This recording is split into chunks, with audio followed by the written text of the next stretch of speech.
Like love, pollution is in the air. We can feel it, but we can hardly see it. So how can we fight against it? We have this powerful weapon. The trees and their leaves contain a lot of information. Professor Caneiro has a unique way of talking to them. He uses the leaves as biomonitors for environmental pollution. He's conducting an experiment, comparing the contamination in the town center with that in the university. The leaves fix around double or 3 times more air pollution in the downtown condition where the trees are exposed to heavy traffic compared to our trees here in the garden, in our arboretum. But the trees can also be used as powerful sponge for CO2. A 50-year-old tree with a 100 square meter canopy area can incorporate 120-140 kilogram CO2 in a year into the wood. This CO2, until the tree is alive, is fixed into the body of the trees. This is the mouth of pollution in the town center. 3 years ago, a study funded by the European Union in 25 cities across Europe revealed that Budapest is the second worst city after Bucharest in Romania.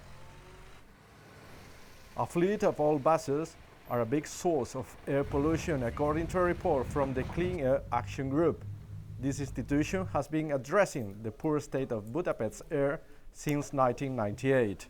The most dangerous are the very, very small particles which can go in deep into the lungs and into the bloodstream and even into the brain and cause very serious diseases. So it is really an invisible poison. 28 hybrid buses have been operating since the beginning of the year. Budapest Public Transport agrees it shares some responsibility for polluting. Public transport is not the only polluting, but we have to start there to demonstrate. Of course, if you compare it, how many cars and lorries are in the city, the pollution is coming much more from that sector and not from public sector. Thousands of cars, tourist buses, lorries don't help improve the air quality.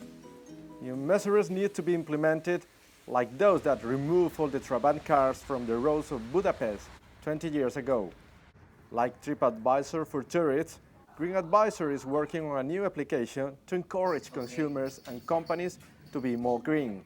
The idea behind Green Advisor is giving the consumer a voice. Everyone turns to governments and organizations and says, help us, what can we do?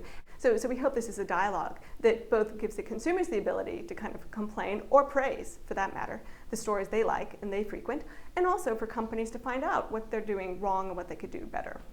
Meanwhile, Budapest's pollution will remain under the surveillance of these trees and leaves. But anyway, who really cares about pollution? So just come to Budapest, enjoy and breathe normally.